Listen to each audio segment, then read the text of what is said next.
Today we're going to be talking about luck in fight sports. Everybody wishes you good luck, but can it actually hinder you? Other people being lucky. We're going to talk about how actually luck can be negative in some fight sports, which ones those are, and we're just going to have a discussion around really which martial arts require the most skill and have pretty much zero chance of luck playing a factor in victory versus ones where you have to be aware that your opponent could win with a lucky moment.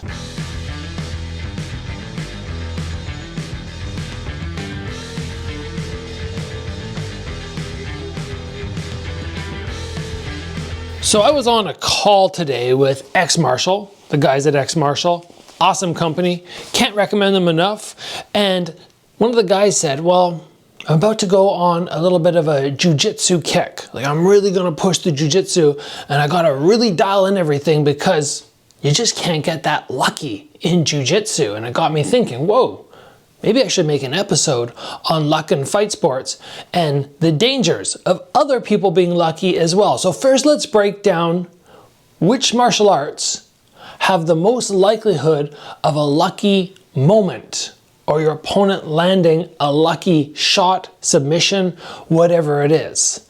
Already kind of gave you guys a spoiler. When you stop and you think about jujitsu, whether it be in MMA or just straight up the discipline on its own, tournaments around the world, guys like Gordon Ryan competing, can you think of times where somebody just accidentally stumbles on a submission? Like there wasn't a massive amount of skill? Probably not. It does take a lot of skill and you have to have everything dialed in. It's a very intricate sport. So much to know. Same thing when you move to something like judo, right? You're not going to accidentally get an awesome hip throw on somebody, but there's a chance that somebody could pull off some sort of takedown or something. I don't know loads about judo. It's been a long time since I've competed in it.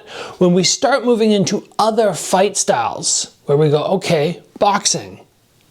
We've seen people throughout the years pick away at their opponent for 10, 12 rounds. Obviously the more skilled fighter, and then last minute, somebody throws a big Hail Mary shot and boom, they can win. Maybe that Hail Mary shot was not 100% luck because obviously they trained it, and if their eyes are open and they intended to throw it, then it's not all luck, but there's a certain amount that plays in there. I have definitely seen people in the early stages of their fight career, somebody who's making a kickboxing debut, and they come out and they're just getting schooled. They don't know what the heck they're doing. They're getting beat up. They kind of close their eyes and they just, and then they'll win the fight. They're like, yeah. I'm going, oh man, you just got so lucky in that moment that your opponent happened to be right there as you did an awful punch with your eyes closed.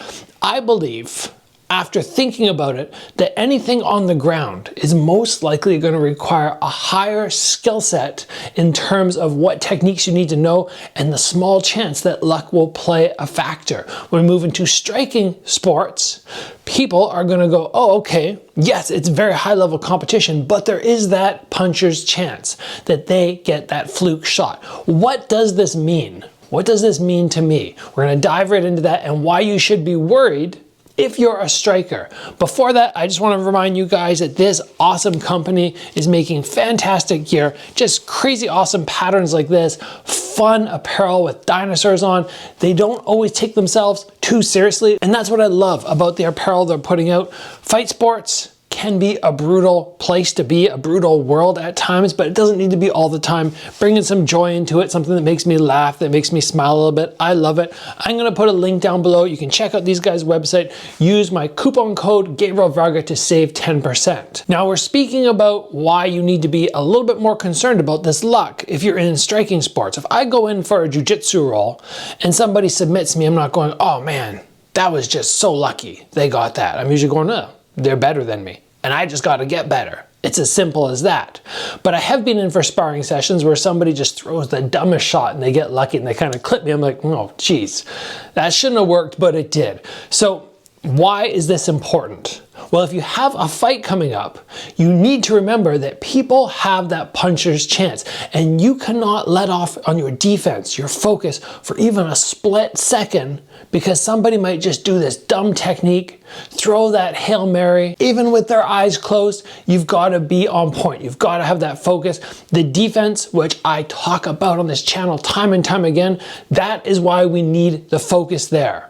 Yes, the offense is so important, because obviously without good offense, you're not going to be able to finish the fight. You're not going to be able to be victorious. Start on your offense, of course, and then bring defense in and put a strong emphasis on it, because guess what? That puncher's chance, that 1 in 1,000 4-leaf clover shot that comes and hits you, if it happens to land, I do believe that it's somebody just being very lucky, but you also not being diligent in your own safety and your focus. That is why in 45 fights, I've been knocked down, I think 4 times in the 45 fights. Wasn't like I got knocked out, just got knocked down. And I don't look at many of those and go, ooh, that was a lucky shot. 3 of them, the guys on those nights were just more skilled. One guy though, one guy that I fought a long time ago, I was beating him up, and he just literally dropped his head, swung his hand over top, and it just happened to club me in the back of the head. And that was actually the knockdown that stunned me the most out of all of them. Like, I fought Robin van Roosmalen,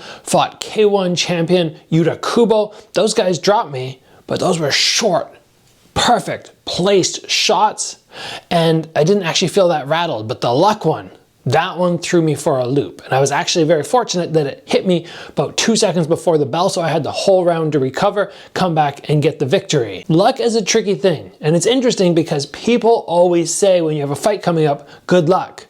And I used to get upset when people would say that to me. I've calmed down now, but I used to get a little bit upset because I'd go, it's not about luck. This is about skill. Luck plays no part.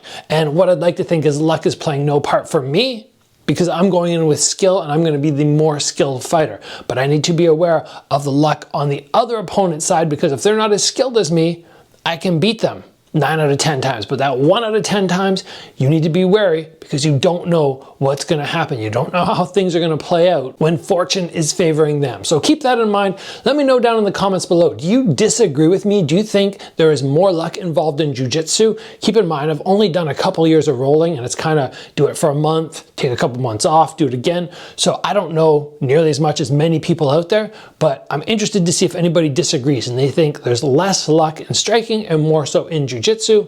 Right now I'm thinking I'm right, but I will read the comments and see what you guys think. As always, guys, train hard. I will see you back here soon for another video.